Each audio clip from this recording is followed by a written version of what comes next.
ಅದೇನು ಮೇಲೆ ನೋಡ್ತಾ ಇದ್ದೀರಾ ನೀವು, ಅಲ್ಲೋ ಇಲ್ಲ, ಬಟ್ ಮೇಲ್ಗಡೆ ಅದು ಬಂದುಬಿಟ್ಟು ಕೊನೆ ಮಾಡಿ ಅದು. ಅಲ್ಲೇ ನಿಮಗೆ ಡೈನಿಂಗ್ ಹಾಲ್, ಲೈಕ್ ರಾಜರ ಒಂದೆಲ್ಲ ಒಂದು ಕೊಠಡಿಗಳು ಇದೆ.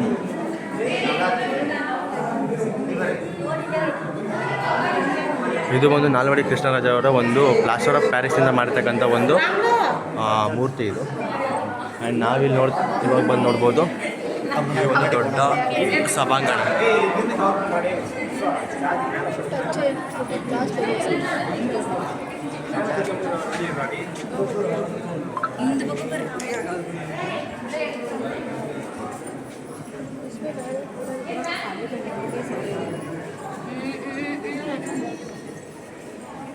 ನಿಮಗೆ ಇಲ್ಲಿಂದ ಕ್ಲಿಯರಾಗಿ ಕಾಣಿಸುತ್ತೆ. ಯಾಕೆ ಅಂತಂದರೆ ಆಗಿನ ಕಾಲದಲ್ಲಿ ನಿಮಗೆ ಏನು ಒಂದು ನಮ್ಮ ರಾಜರುಗಳಿದ್ರಲ್ಲ, ಸೊ ಅವರು ಆಳ್ವಿಕೆ ಮಾಡ್ತಕ್ಕಂಥ ಟೈಮಲ್ಲಿ ನಿಮಗೆ ಎಲ್ಲ ಸಾರ್ವಜನಿಕ ಪ್ರಜೆಗಳು ಬಂದುಬಿಟ್ಟು ಮುಂಭಾಗದಲ್ಲಿ ನಿಂತ್ಕೊಂಡು ರಾಜರು ಇಲ್ಲಿಂದ ಬಂದು ನಿಮಗೆ ಇಲ್ಲಿಂದ ಅವರೊಂದು ಇದು ಮಾಡ್ತಿದ್ರು.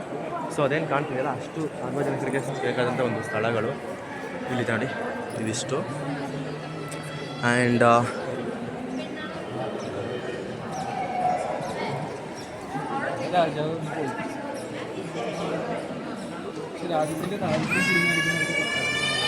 ಅದೇ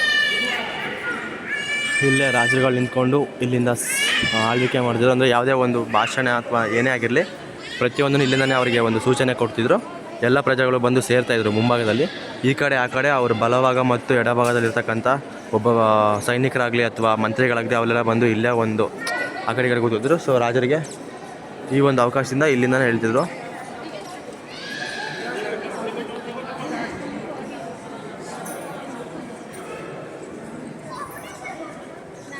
ಅದು ಹೇಳಿದ್ನಲ್ಲ ನಿಮಗೆ, ಸಾರ್ವಜನಿಕರ ದರ್ಬಾರು ಸಭಾಂಗಣ ಅಂದರೆ ಮಹಾರಾಜರು ಚಿನ್ನದ ಸಿಂಹಾಸನದ ಮೇಲೆ ಕುಳಿತು ಆಹ್ವಾನಿತದ ಸಮ್ಮುಖದಲ್ಲಿ ದರ್ಬಾರು ನಡೆಸಲು ಈ ಸಭಾಂಗಣವನ್ನು ಉಪಯೋಗಿಸಿದ್ದರು. ಗಣ್ಯರಿಗೆ ಹಾಗೂ ಇದರ ಮೇಲ್ಭಾಗದಲ್ಲಿ ರಾಜವಂಶದ ಸ್ತ್ರೀಯರಿಗೆ ಪ್ರತ್ಯೇಕ ಆಸನದ ವ್ಯವಸ್ಥೆ ಇರ್ತಿತ್ತು.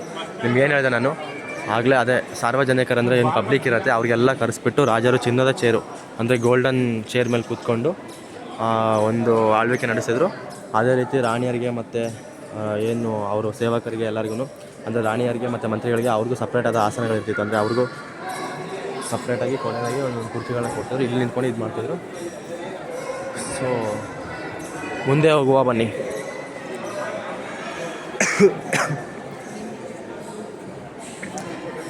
ನನಗೆ ಮೇಯ್ನ್ ಇಷ್ಟ ಆಗಿರೋದಂದರೆ ಈ ಒಂದು ಇದ್ರೊಳಗಡೆ ನಿಮಗೆ ಇನ್ನೊಂದಿದೆ, ಅಂದರೆ ದರ್ಬಾರ್ ಥರ, ಅದೊಂದು ಸ್ವಲ್ಪ ಚೆನ್ನಾಗಿದೆ ನೋಡೋದಕ್ಕೆ.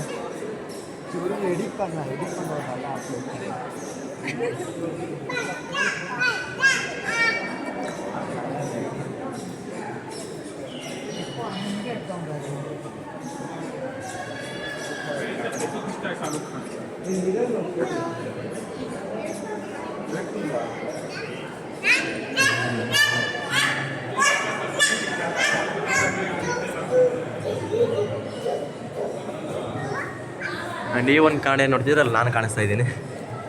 ನನ್ನ ಸ್ಮೆಲ್ ಚೆನ್ನಾಗಿದೆ, ಕಮೆಂಟ್ ಮಾಡಿ. ಸೊ ಇದೊಂದು ದರ್ಬಾರ್ ಹಾಲು. ಸೊ ಇಲ್ಲಿಂದನೇ ಎಲ್ಲ ಪ್ರತಿಯೊಂದು ನಿಮಗೆ ನಮ್ಮ ಮೈಸೂರು ರಾಜ್ಯನ ಆಳ್ವಿಕೆ ಮಾಡ್ತಾಯಿದ್ದು.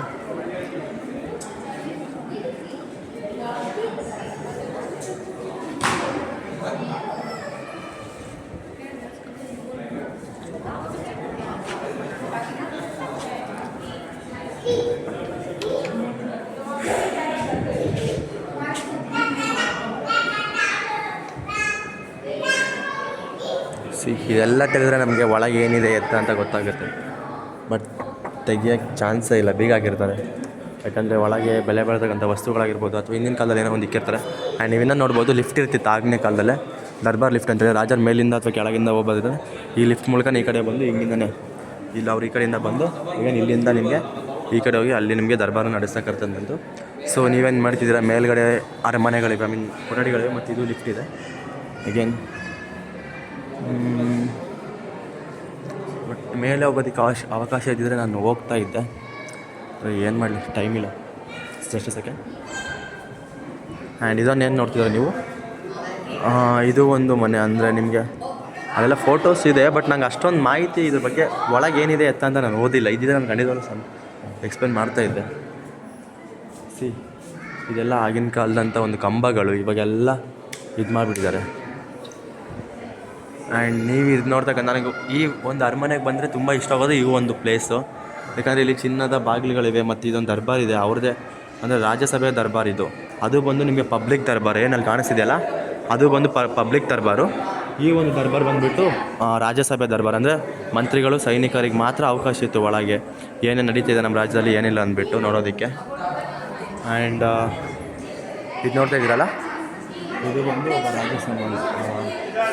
ಈ ಒಂದು ಬಾಗಿಲು ಅಗೇನ್ ಇಲ್ಲೊಂದು ಮಿರರ್ ಇದೆ, ಬಟ್ ಮಿರರ್ ಚೆನ್ನಾಗಿದೆ ಇಲ್ಲೆಲ್ಲ.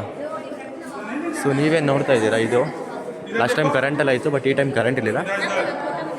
ಇದು ಅದು ಹೇಳಿದ್ರು ಖಾಸಗಿ ದರ್ಬಾರ್ ಅಂತೇಳಿ, ಇದು ಪ್ರೈವೇಟ್ ದರ್ಬಾರ್, ಅದು ಬಂದ್ಬಿಟ್ಟು ಪಬ್ಲಿಕ್ಕು.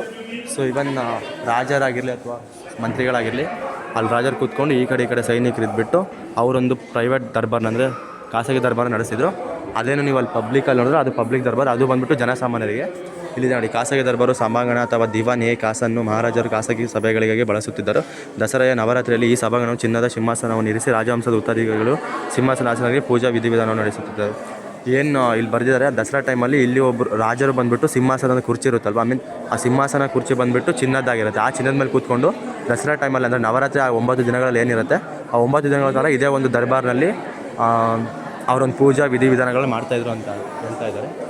ಆ್ಯಂಡ್ ನಾನು ನಿಮ್ಗೆ ಹೇಳಿದ್ನಲ್ಲ ಚಿನ್ನದ ಬಾಗಿಲುಗಳು ತೋರಿಸ್ಕೊಂಡ್ಬಿಟ್ಟು ಇದೆಲ್ಲ ಅದೇ ಇದ್ಮೇಲೆ ಇದೆಯಲ್ಲ, ಈ ಕಡೆ ಎಲ್ಲ ಇದಕ್ಕೊಂದಕ್ಕಿದೆ, ಫುಲ್ ಅದೇ ಇದೆ. ಇದಕ್ಕೆ ಚಿನ್ನದ ಬಾಗಿಲು ಇಲ್ಲಿ ಹಾಕಿದೆ ನೋಡಿ, ಸಾರಿ ಬೆಳ್ಳಿಯ ಬಾಗಿಲು, ಚಿನ್ನದ ಬಾಗಿಲಲ್ಲ. ಅಗೇನ್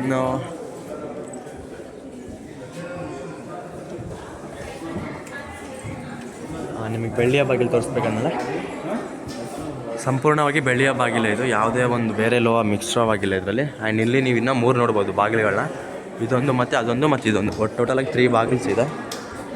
ಇನ್ನೇನು ಎಕ್ಸಿಟ್ ಆಗೋಯ್ತು ಇಷ್ಟೇ ಮೈಸೂರು ಅರಮನೆ.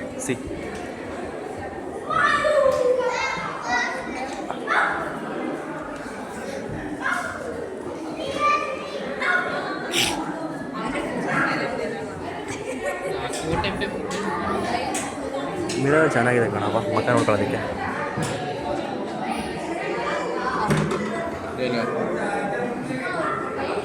ಸೊ ದಿಸ್ ಈಸ್ ದ ಅರಮನೆ ಎಕ್ಸ್ಪ್ಲೋರ್. ಇನ್ನು ಫ್ರಂಟಲ್ಲಿದೆ, ಅದು ಮುಗಿಸ್ಬೇಕು. ಸೊ ಇದು ಬಂದು ಅರಮನೆ ಒಂದು ಎಕ್ಸಿಟು, ನಾವು ಆ ಕಡೆಯಿಂದ ಒಳಗೋದು ಇದೊಂದು ಅರಮನೆ ಎಕ್ಸಿಟು. ಸೊ 2 ದಾರಿ ಇರುತ್ತೆ ನಿಮಗೆ, ಯಾವುದಾದ್ರು ವೇ ಮಾಡ್ಬೋದು. ನಾನು ಇದನ್ನು ವೇ ಮಾಡ್ತಿದ್ದೆ, ಅರಮನೆ ಬಲಭಾಗ. ಬನ್ನಿ ಹೋಗುವ. ನೋಡಿ ಅಲ್ಲೆಲ್ಲ ರೀಲ್ಸ್ ಎಲ್ಲ ಮಾಡ್ತಾಯಿದ್ದಾರೆ ಜನ, ಏನು ಮಾಡಬೇಕು ಗೊತ್ತಿಲ್ಲ, ಏನೂ ಇಲ್ಲ. ಫೈನಲಿ ನಾವು ಈ ಒಂದು ಎಂಟ್ರೆನ್ಸಿಂದ ಬಂದು ಇದು ಮೇನ್ ಡೋರ್ ಬರುತ್ತೆ. ನೀವು ಈ ಡೋರಿಂದ ಹೋಗ್ಬೋದು, ಹಾಗೆ ಸೀದಾ ಒಳಗೆ ಹೋಗ್ತಿಲ್ಲ ಆ ಡೋರಿಂದ ಹೋಗ್ಬೋದು. ಬಟ್ ನೀವು ಆ ಕಡೆಯಿಂದ ಬಂದರೆ ನಿಮಗೆ ಅಲ್ಲೊಂದು ಡೋರ್ ಸಿಗುತ್ತೆ, ಆ ಡೋರಿಂದ ನೀವು ಒಳಗೆ ಬರ್ಬೋದು. ಆ್ಯಂಡ್ ನೀವು ಎಕ್ಸಿಟ್ ಇದೇ ರೀತಿ ಆಗ್ಬೋದು.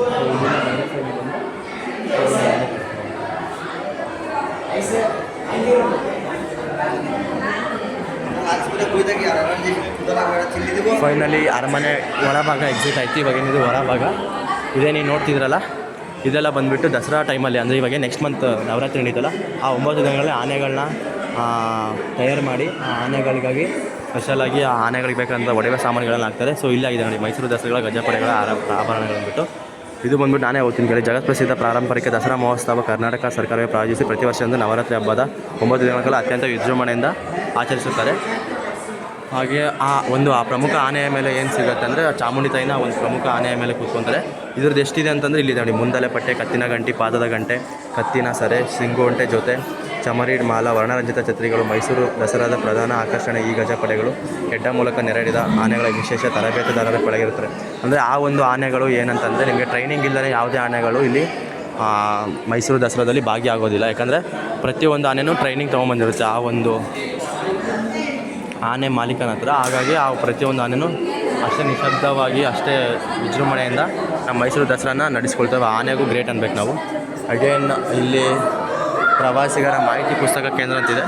ಯಾರಾದರೂ ಬಂದವರು ನಿಮಗೆ ಮೈಸೂರಲ್ಲಿ ಓದ್ಕೋಬೇಕು ಅಂದರೆ ಓಕೆ, ನೀವು ಪುಸ್ತಕ ತೊಗೋಬೋದು, ಅದರ್ವೈಸ್ ಬೇಡ ಅಂದರೆ ಬಿಡ್ಬೋದು. ಸೊ ಫೈನಲಿ ಇದು ಎಕ್ಸಿಟ್ ಆಯಿತು. ನಾನು ಹೋಗಿರ್ತಕ್ಕಂಥ ಇನ್ಸೈಡ್ ಬಂದುಬಿಟ್ಟು ಇದು ಈ ಒಂದು ಇನ್ಸೈಡಿಂದ ಹೋಗಿರೋದು. ಹಾಗೆ ನಾನು ಬಂದಿರೋದು ನಿಮ್ಮ ಉಲ್ಟಾ ಬನ್ನಿ. ಶ್ರೀಕಂಠ ದತ್ತ ನರಸಿಂಹರಾಜ ಒಡೆಯರು ಮೈಸೂರು ಮಹಾರಾಜರು 22 1953 10 12 2013. ಸೊ ಇವ್ರ ಬಗ್ಗೆ ಅಷ್ಟೊಂದು ಮಾಹಿತಿ ಗೊತ್ತಿಲ್ಲ ನನಗೆ, ಗೊತ್ತಿದ್ದರೆ ಹೇಳ್ಕೊಡ್ತಾಯಿದ್ದೆ. ದೆನ್ ಓಕೆ, ಫೈನಲಿ ಒಳಗಿನ ಒಂದು ಕ್ರೀಡಾಂಗಣ ಮುಗಿದಿತ್ತು. ಅದೆಲ್ಲ ಮುಗಿಸಿದ್ಮೇಲೆ ನನ್ನ ಒಂದು ಸ್ಲಿಪ್ಪರ್ಸ್ ಏನಿದೆ ಅಲ್ಲಿ ನಾನು ತೊಗೊಂಡು ಹಾಕೊಂಬರ್ತೀನಿ. ಆ್ಯಂಡ್ ನಿಮ್ಗೆ ಇಲ್ಲಿಂದ ಎಕ್ಸ್ಪ್ಲೋರ್ ಮಾಡಿಕೊಂಡು ಈ ಒಂದು ಜಾಗದಿಂದ ಅಲ್ಲಿ ಒಂದು ದೇವಸ್ಥಾನ ಇದೆ. ಆ ದೇವಸ್ಥಾನದ ಸೀದಾ ನಿಮ್ಗೆ ಹಿಂಗಿಂದ ಕರ್ಕೊಂಡೋದ್ರೆ ಫ್ರಂಟಲ್ಲಿ ಅರಮನೆ ಒಂದು ಲುಕ್ ಕಾಣಿಸುತ್ತೆ. ಆ ಒಂದು ಲುಕ್ಕಿಂದ ನಿಮಗೆ ಅರಮನೆ ತೋರಿಸ್ಕೊಂಡು ನಾನು ಎಕ್ಸಿಟ್ ಆಗ್ತೀನಿ ಫೈನಲಿ. ಬನ್ನಿ ಮುಂದೆ ಹೋಗುವ.